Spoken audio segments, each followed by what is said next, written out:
Baik, assalamualaikum warahmatullahi wabarakatuh. Perkenalkan, nama saya Fani Sulastri dengan NIM ES1N021083. Izinkan saya untuk menyampaikan seminar hasil proposal saya yang berjudul Pengaruh Media Interaktif Animasi terhadap Hasil Belajar PPKN Siswa Kelas 4 di SDN 1 Kemal Timur pada tahun ajaran 2022-2023.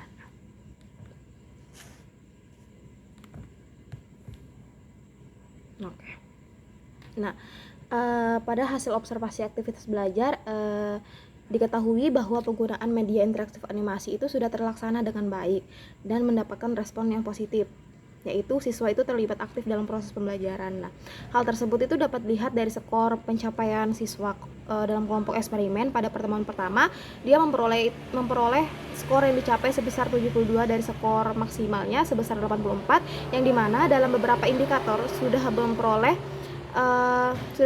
skor 4, di mana 75-100% siswa sudah bersemangat dalam menjawab pertanyaan dari guru, mengamati dan juga memperhatikan guru yang sedang menjelaskan materi dengan menggunakan media interaktif animasi ini. Nah, memperhatikan soal-soal yang diberikan guru itu mampu meresponnya dengan baik, menyimak gambar dan tayangan pada media interaktif animasi, mampu menjawab pertanyaan yang ada pada media interaktif animasi tersebut, menyanyikan lagu tentang hak dan kewajiban dengan antusias, bersemangat dalam mengikuti kuis, sehingga nilai akhir pada pertemuan satu itu memperoleh 85,7% dengan kategori baik.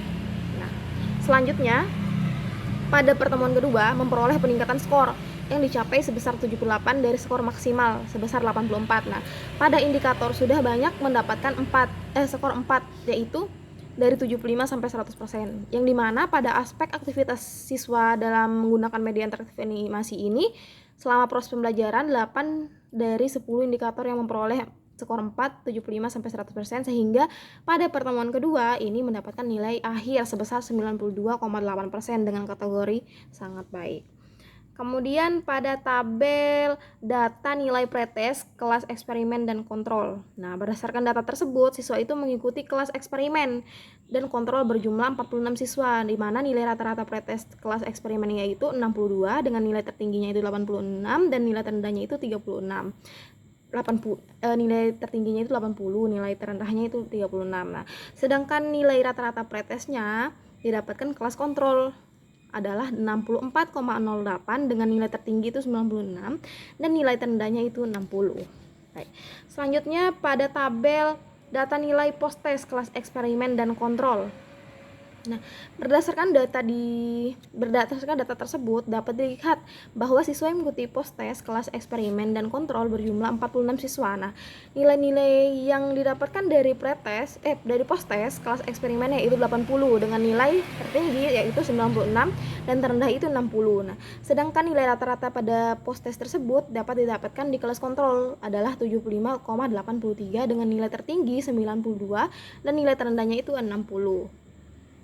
Oke.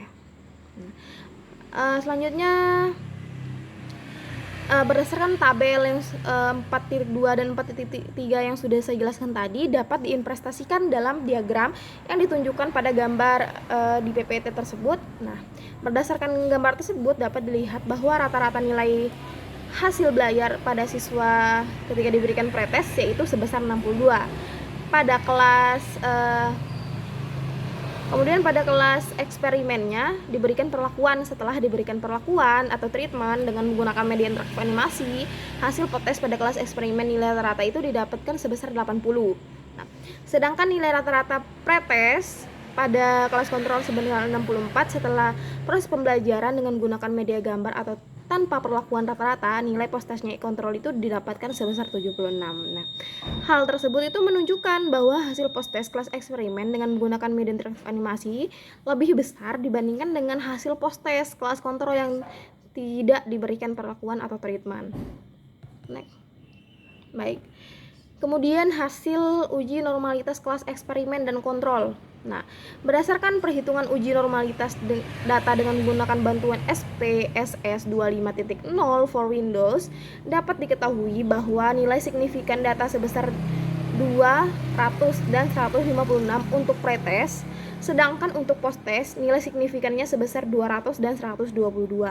Jadi, jika diinterpretasikan maka nilai tersebut itu menjadi 0,200 dan 0,156 untuk nilai pretest, sedangkan nilai posttestnya itu 0,200 dan 0,122. Nah, jika dibandingkan taraf signifikannya 0,05 itu nilai signifikannya uji normalitas keduanya baik kelas eksperimen dan kontrol lebih besar dari 0,05. Dapat disimpulkan bahwa data dalam penelitian ini berdistribusi normal. Nah, selanjutnya tabel uji homogenitas. Nah, berdasarkan tabel tersebut dapat kita simpulkan bahwa hasil homogenitas yang telah dianalisis dengan menggunakan Leibniz statistik diketahui taraf signifikannya posttest hasil belajar PPKN sebesar 0,497 lebih besar dari 0,05, sehingga dapat peneliti simpulkan bahwa data dari kedua kelas tersebut memiliki varian yang sangat homogen. Selanjutnya, berdasarkan hasil uji hipotesis dan posttest hasil belajar PPKN dapat dilihat bahwa nilai sig dalam kurung 2 min Taillet tutup kurung lebih kurang dari 0,05 yaitu 0,024 lebih kurang 0,05 pada taraf signifikan 5% dengan derajat kebebasan DF sama dengan 22 plus 24 min 2 sama dengan 44. Sesuai dengan kriteria pengujian hipotesis yaitu sig 2 min Taillet lebih kurang dari 0,05, artinya HA diterima dan HO itu ditolak. Jadi dapat diketahui nilai T hitung sebesar 2,336 dengan derajat kebebasannya DF sama dengan 22 tambah 24 min 2 sama dengan 44. Didapatkan hasil T besar sebesar 1680 dengan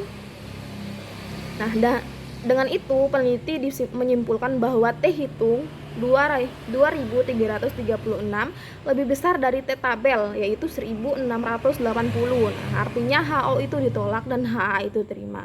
Jadi dapat disimpulkan bahwa media interaktif animasi ini sangat berpengaruh terhadap hasil belajar PPKN siswa kelas 4.